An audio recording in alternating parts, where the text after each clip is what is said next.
Hi, my name is Lyric. Hi, I'm Emma. Hi, I'm Amaya, and we are YLAG, work in the community and hope to make a difference. Today we have my lovely mother, Miss Carmela. Hello. And today we're going to talk about mental health and the struggles we have as teens with communicating with our parents. So you know that I have experienced a lot with mental health, and you have been with that experience with me. So through my process with my depression and just trying to communicate with you, it was rough. Definitely. And it played a role on you too as well. So as a parent and seeing your child go through the mental illness that she did, how did you feel in the beginning? It was definitely frustrating in the beginning, not really knowing as a parent what you were going through and how I could help you. The lack of communication was definitely not there on either part. Mm-hmm. So I felt definitely pain because you were hurting. I think as parents, we naturally hurt or, don't like to see our kids hurting. So it definitely took a toll on me as well. I can imagine.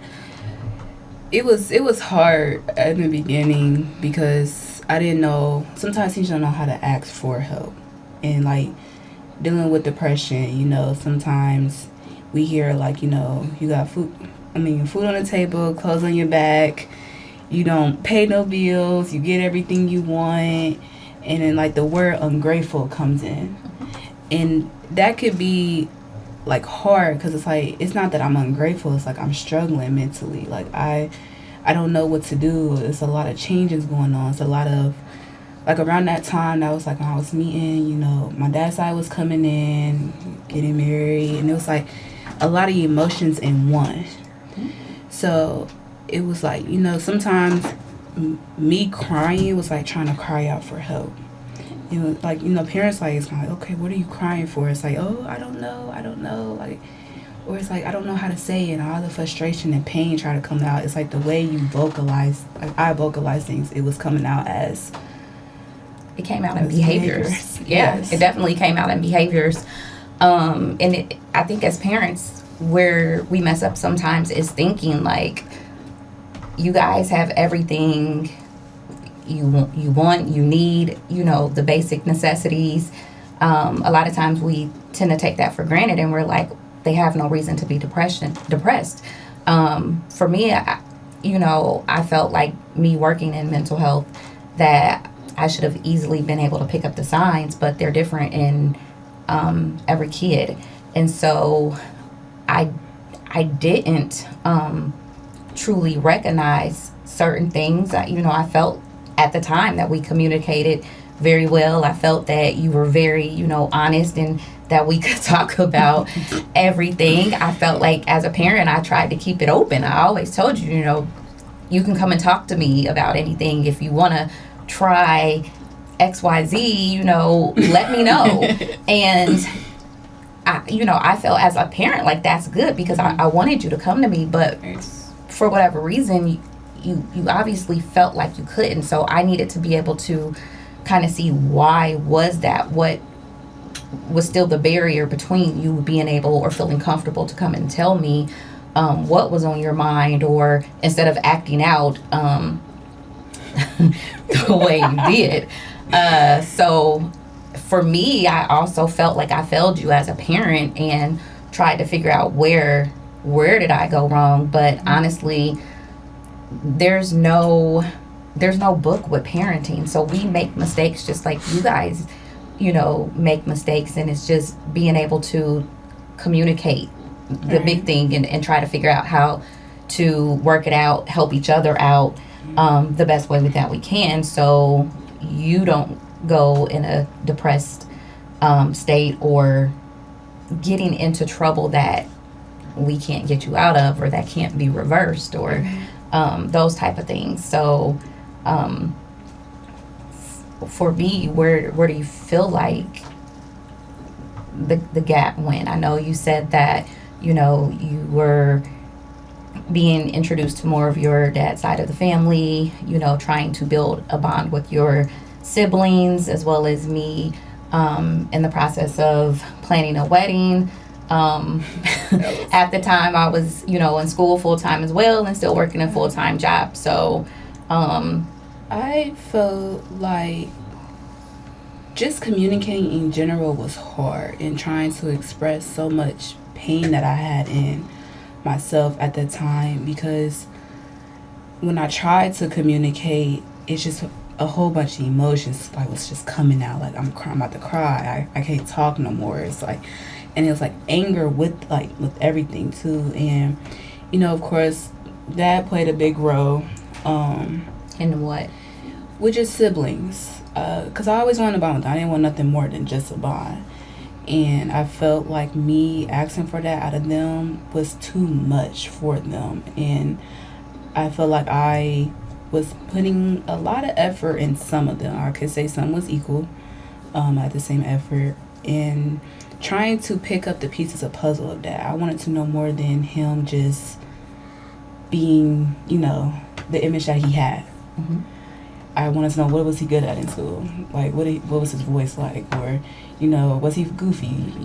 Like just stuff like that. But I felt like it was hard. I can only say it was hard, but like with you, I felt like our bond wasn't as close as we are like right now. Okay. And sometimes I was scared if I got judged for the things that I've done, and of course, I acted out.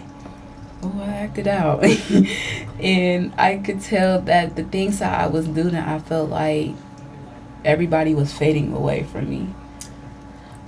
I don't think necessarily fading away. I think we had to regroup to an extent to kind of see how we could help, or again, what we were doing wrong. Mm-hmm.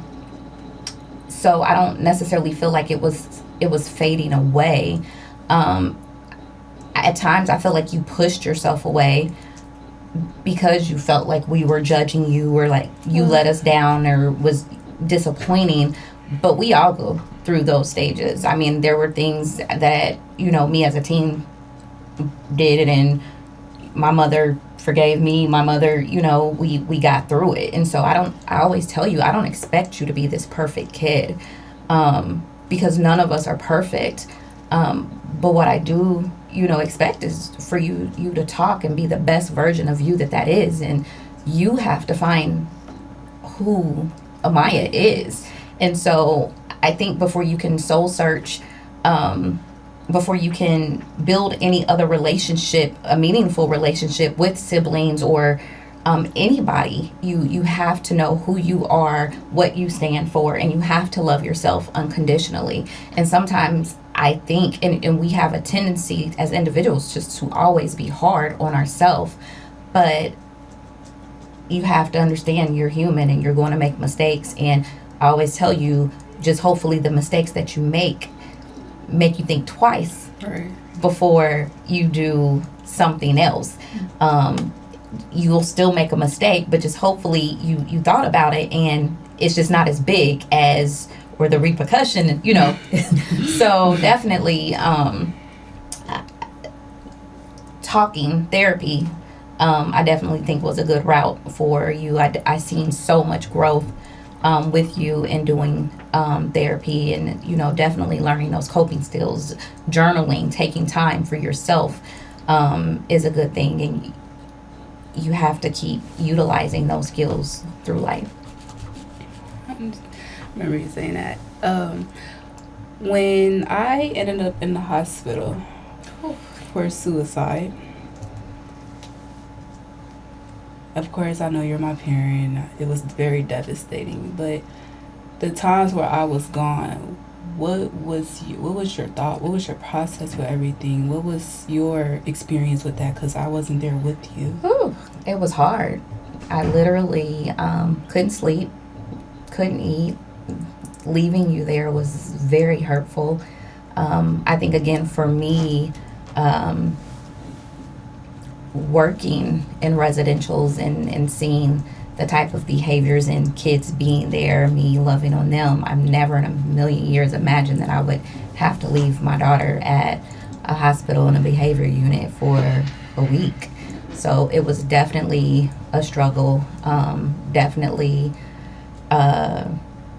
hurtful, and just made me do a lot of thinking on how to prevent this from happening again, and how to get you into a stable place where you didn't feel as though you needed to, there was no other option but to end your life. Experience. So when I got out, came back home, I still proceeded to, with some actions and some behaviors and self-harming for a little bit. So I do remember that the way you try to change your parenting. So like when you was thinking about that, or like the process you was doing with that, like what was your plan? Like how did you want to change your parenting to make me feel like, better? Ultimately, of course, my plan was just making sure that you stayed safe, but also trying to build that bond back up with you, the trust, the relationship, the love, like everything that you felt was damaged or not as strong. So, I mean, I know that I slept in your room with you for a while. We watched a whole bunch of TV series. We, talked and just really started to bond more, and just tried to, ask you how you were feeling and, what was on your mind. I know we, at that time you didn't have your phone, so we slowly gave you, some of those privileges back. But I think it was just us, building that trust together again in the relationship, and you still knowing that no matter what, I'm still there for you. I'm always your mother, and nothing about that will ever change. So that was important for me, was to build that back up and to make sure you felt like you could come and talk to me. You've been sleeping in my room for a long time. To the point where I didn't want you to even leave my room. I know. So I know that whole, we came a long way. Let's talk about we came a long way. Our bond is just amazing. And just like that the little things you do, like just sleeping in my room, just we started bonding more. And I can't say you taking away my phone helped a lot and kept me focused. Ooh, those phones are terrible. Oh yeah, I heard that. And I just thinking back, like at the time, I feel like my talking has gotten better. Just communicating, and I'm very more blunt than I should be. I agree. But like sometimes, like when I got on a medication, the experience when I had my medication with like me sleeping and stuff like that, I know I didn't want to get on medication because I was like, I don't want to be on a pill to make me happy. Is it really like genuine? Is it going to be real? But I remember you telling me like your experience with you being on the same medication that I'm on, and just taking time to be patient with myself. Mm-hmm. So do you, like for your experience, like with depression, like if you ever experience it, how long did it take you to like recover? Well, mine of course came in from when your dad passed, and I think for me it wasn't more so of being a single parent. I think I felt like, honestly, I felt like I ruined your life. Like, she's going to grow up without a dad, in regard, even though you had grandpas and your Uncle Kevin, who is an amazing father figure, there is still that, that absent that you could feel as a father. And then knowing that you had, the siblings that, or, family on his side that you may never get to meet, and just how would that affect you? So I think those were things, and besides the fact that we I had known him for years. We had a relation, some sort of a bond, and so that was kind of a devastating part for me in my life. So where I thought I had dealt with it for a couple of years, it took a friend to tell me, like, you're depressed, you've never dealt with this, and you need to go talk to your doctor. So I did, probably within that week, I think, scheduled to talk to my doctor, and he was like, well, what are you doing? What's the problem? And I'm telling him, like, well, my friend thinks I'm depressed, and I just busted out crying, and I'm telling him, and he was like, well, you think? So he put me on a medication, prescribed it to me. I went and got it filled, and I let it set in my a medicine cabinet for some months before I actually decided to take it. And I don't know why. I don't know if it was just, sometimes people have this concept of if you take medicine, you're crazy, or, if you get a diagnosis of depression or anxiety or something, that you're crazy. And it's not that. Yes, I do think that it helped tame my mood until I was able to work through whatever it is that I needed to. So whether that was counseling or just learning how to talk and journal and write down my feelings about it, it was something that helped until I could get a better grip on it without it. So as we proceed on, I am going to have other people ask you some additional questions. So what do you guys think about mental health in general? And we have my mom here to ask any questions, or any questions you would like to ask to your parents, or just any concerns. What is you guys' feedback or any opinions? My opinion on mental health is it's mental. You're able to overcome it as long as you change your mindset and keep looking forward into your goals. But one of my main questions is, what is some advice that you can give to other parents that are suffering with the same issues? Advice that I would give other parents is to definitely sit down, talk to the kids, and at least listen to them, and be open-minded and understanding in the fact that the world today is not what it was when we were coming up 15, 20, 25 years ago. There are so many things that you as teens are faced with now that we didn't even have to worry about. Social media being a big thing that can have such a negative impact on your mental health, just the different things that you see on there. So as a parent, I would say that experiencing something with my daughter is just making sure that, I'm more open-minded to what you guys are going through and talking that through instead of just saying no, or how we were brought up, because we definitely have to make some changes from how we were brought up to the way you guys, the world is today. So a question I have is at first, were you, I don't want to say one of those parents, but did you think that she wasn't really going through anything? Did you think it was actually minimal to what it was actually? Yes. Literally, I didn't start kind of finding out. Everything erupted about a week before my wedding.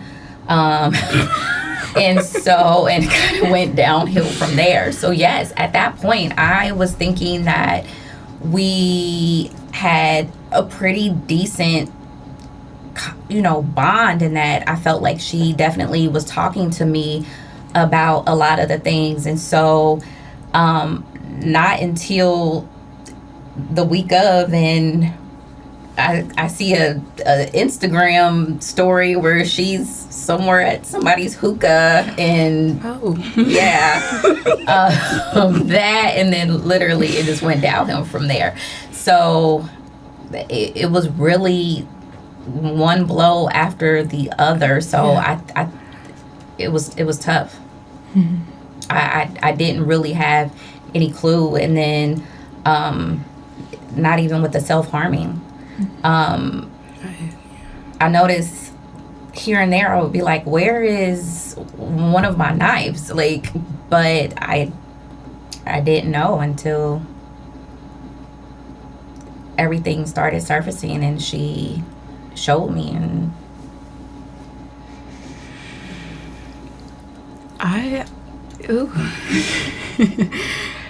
Oh, that was definitely hard. But like as a parent, and just when you see me try to self-harm, like, is that when you knew that I felt like I had some episodes before where I still wanted to self-harm, but I just never really followed through. I think there was times where I would go in your room and check, and find like little things, and I would just take them. That you would, like, stuff from the kitchen that shouldn't have been in your room. It was just things like that I seen in your room, and I would take, I think I took scissors and things out of the room. But honestly, with mental health, a true self-harmer, they'll find many different things to self-harm with. So the biggest thing is, when you're having that urge, what is, either journal or talk about what is bothering you at that time with someone, and try that you feel like you can trust, and that you're comfortable talking to prevent whatever that action is that is bringing you relief from your pain. Mm-hmm. So everyone doesn't per se self-harm when they might find other alcohol, drugs, or something to that extent. So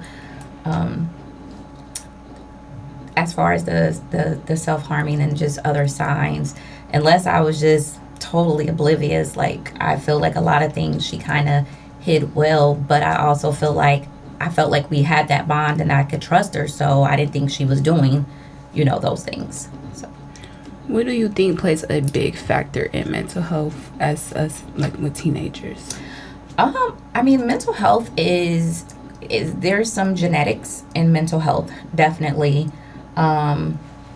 So I think it could also wrap around different people's trauma, if they have, depending on their lifestyle, if they're having issues at home, with family, or just living environment. Different types of things can cause depression, anxiety, all types of mental health issues. So I don't think it's per se one particular things. There's a lot of things that can contribute to it. Right. So I do know you said something about having the parents have a better understanding of what us teenagers are going through today. Mm-hmm. But what is one step of building that trust back? Because I know there's a lot of teenagers who are scared to open up, and they feel like that trust isn't there because their parents lack the showing of it, like they refuse to show. It is. It takes time, and it's nothing that's going to happen overnight. It's baby steps on both ends, and sometimes, and I know some parents might get me for saying compromising, but because a lot of times we feel like we are the parent, and what we say goes. But I feel like that's also when you get the rebellion as well, especially when you have the teen who's like, oh, well, they're not gonna let me do it anyway, so I'm just, you guys are gonna find a way around it. So I feel like at times, trying to compromise within limits is a good thing. So as I tell Amaya, you might want to go to a party, and I might not like exactly where the party is at. So even though the party ended at 3, I might tell you need to be home at 1:30.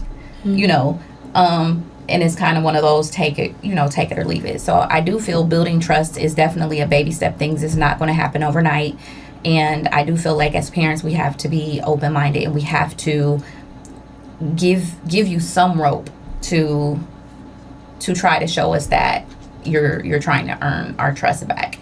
And not always think negative. And so again, as parents, we're not perfect. We don't have a rule book to tell us how to be parents. And so you guys have to be patient with us as well. And just continue the open communication.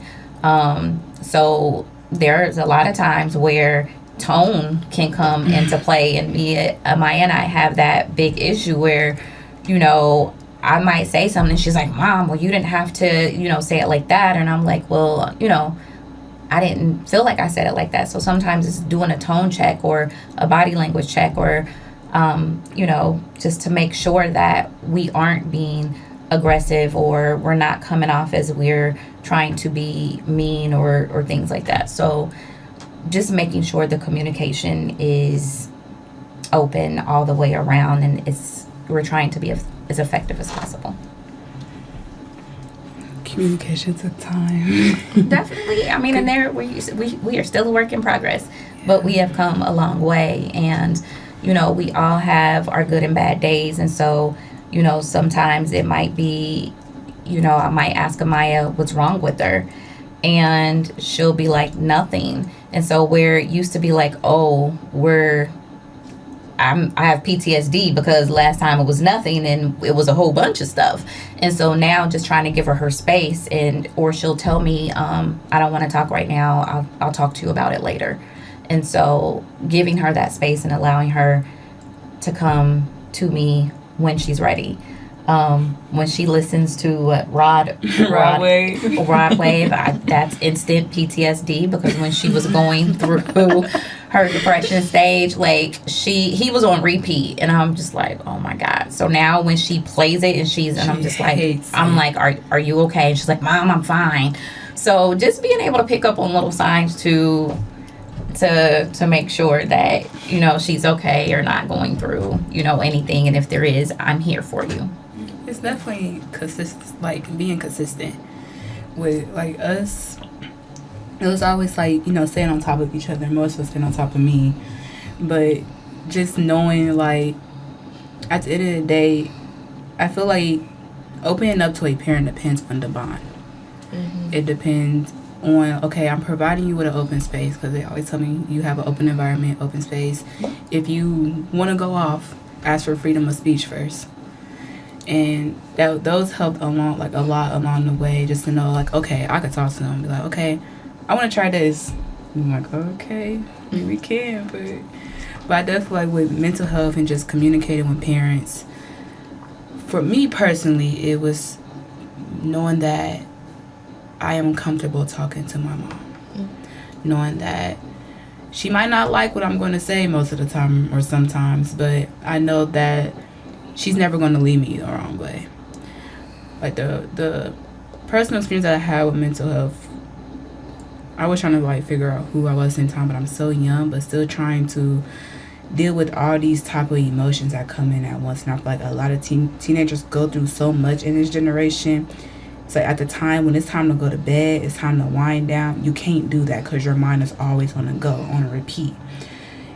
And that can contribute, like, sleep deprived, and you're cranky, you're mad, and it comes off to the people you live around, maybe because you're snapping.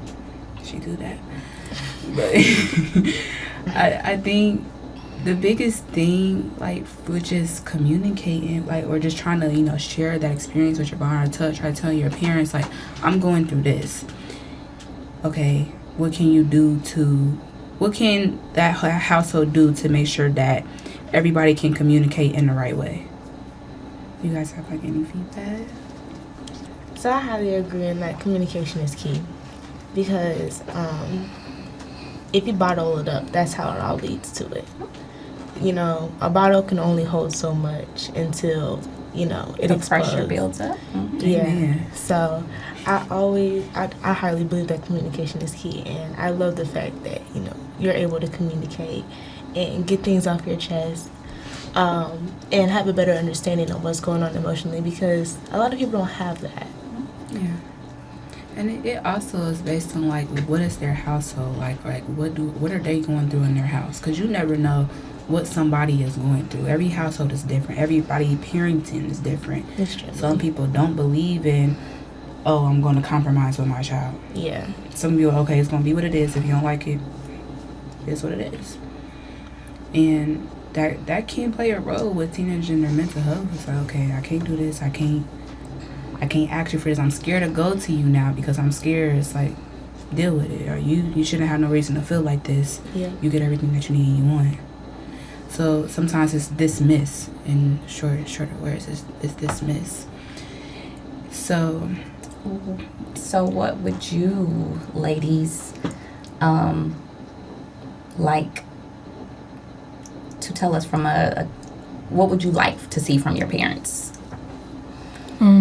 I guess like I feel like understanding makes everything easier. Like once both sides are understood, then everything just kind of goes through a flow. And I think a really big thing is just like maybe not exactly understanding, but at least just be willing to listen to both sides. Like take both sides into consideration. Adults take kids into consideration, kids take dogs into consideration. And I feel like if you have that, then not everything, but it would definitely make a lot of things easier to talk. And that's what makes communication. Communication builds off that. And if you don't have that understanding for each other, then I don't think your communication will really go as well. I definitely agree. And with this all being said, we have, of course, our campaign. And our line is, you see me, but do you hear me? Yes. And it's all for, parents to come out and us as teenagers too, all of us to communicate. And I'm very excited about this. And just for you to come out and give us your point of view, your own experience was very meaningful. And of course, you're my mother, so I will be there. Put you through a lot. But our campaign is October 28th, and I am very excited to host that again. Our line is, do you see me, what do you hear me? And so for you guys to listen to us and for us to try to talk and communicate and tell our stories.